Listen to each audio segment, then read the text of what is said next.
Por aquellos años 30, el fútbol en la Unión Soviética comenzaba a tomar gran popularidad. En Ucrania, el Dinamo de Kiev, club formado por la unión de la policía y el Ejército Rojo, era uno de los equipos más populares de esta época. El equipo llegó a tener buenas temporadas, ocupando incluso los primeros puestos y quedándose cerca de obtener algún título. Sin embargo, a finales de la década 39-40, el equipo vino a menos. Se pensaba incluso en una renovación para hacerlo el club más clamoroso de la Unión Soviética, pero el destino le jugó en contra.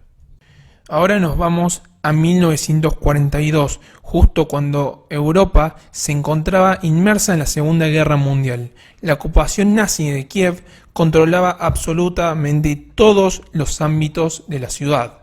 El deporte no estaba exento y la liga de fútbol profesional tuvo que ser suspendida.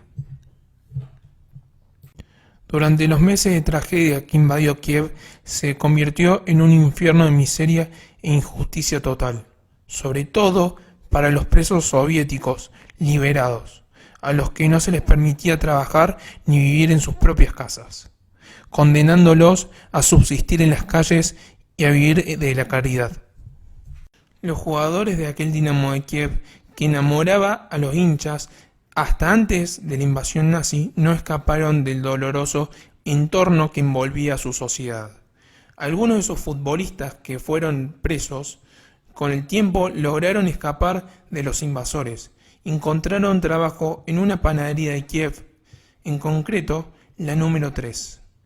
Cuenta la historia que fue el portero del equipo, Nikolai Trusevich, el primero en lograr burlar la seguridad de un campo de prisioneros, y al ser identificado por el dueño de la panadería, Joseph Kordik, le dio la oportunidad de trabajar como barrendero en el lugar y ganarse el pan de cada día. Además, le dio techo y abrigo. Kordik, que no era perseguido gracias a su origen alemán, le encargó a Duray Trusevich encontrar a todos sus compañeros de equipo que, al igual que él, caminaban por las calles de la ciudad en búsqueda de comida y abrigo. Para ese entonces, algunos presos ya habían sido liberados.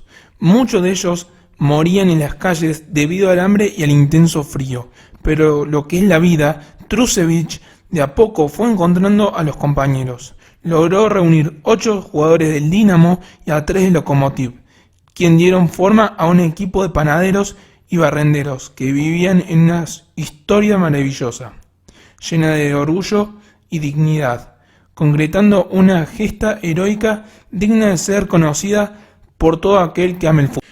Los futbolistas de la panadería se reunían a menudo para jugar entre ellos en campos con lodo, y a pesar de las terribles condiciones físicas que atravesaban con alto grado de desnutrición, fueron encontrando en el fútbol un motivo para seguir viviendo.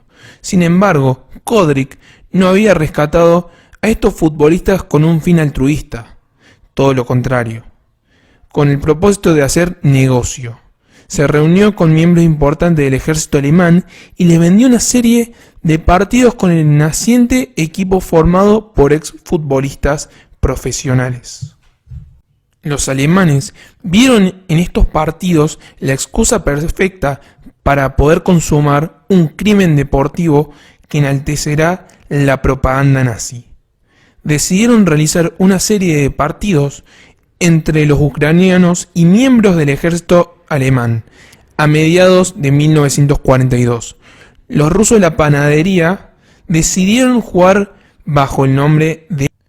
El nuevo club enfrentó de esta manera su primer partido en junio de 1942. Fue ante el RUK, un equipo local de Ucrania, al que goleó 7-2. Poco después se midió con equipos integrados por soldados de las fuerzas invasoras alemanas, húngaras y romanas. Este equipo venía con una racha de victorias impresionante. Se topó con la Luftwaffe, Fuerza Aérea Alemana, y las Waffen, Cuerpos de Combate Alemanes. Después tuvo un gran partido contra el Flakef, conjunto formado por militares de élite de la aviación alemana, el que derrotó por 5-1, terrible. Los alemanes pidieron la revancha y el partido quedó fijado para el 9 de agosto en el estadio del Zenit. La administración alemana tomó conciencia de que las victorias del Fútbol Club Start podrían inspirar a los ucranianos y disminuir la moral de las tropas del eje. Así que la revancha debería ser total. Debía humillar y someter al espíritu del equipo y con él a toda una sociedad que veía al Fútbol Club Start como el orgullo enaltecido. La revancha la ganaron nuevamente los ucranianos, ahora con un 5-3. Según lo que cuenta la historia, antes del partido, el árbitro, que era un oficial de la SS, pidió a los soviéticos que hicieran el saludo nazi ante las autoridades alemanas presentes en el Zenit Stadium. Aquel equipo legendario se negó rotundamente. En el descanso, otro oficial alemán visitó a los jugadores del Start, que ganaban ya 2-1, para advertirles las fatales consecuencias en caso de ganar una vez más al Freikalf. Los jugadores ni se inmutaron, todo lo contrario. En el segundo tiempo se sobrepusieron incluso a la extrema violencia con los que jugaban los alemanes. Y les marcaron 3 goles más para darle forma al marcador. Y es que con el 5-3 lapidario, el habilidoso Klimenko realizó una incursión en el área alemana, se quitó el portero, y cuando todos esperaban el gol, se dio vuelta y la tiró al centro. Verdadero coro popular, y decidió abandonar el estadio con la vergüenza a cuestas. Esta humillación la iban a pagar muy caros los miembros del FC Start, que jugaron todavía un partido más el 16 de agosto de 1942, otra vez frente al RUK, en el que por cierto le metieron 8 goles. Al campo de concentración de Sirets. Algunos fueron torturados y otros fueron fusilados en el año 1944. De los demás no se supo más nada, y el único que pudo salir con vida de Sirets fue Fedir Tyutchev.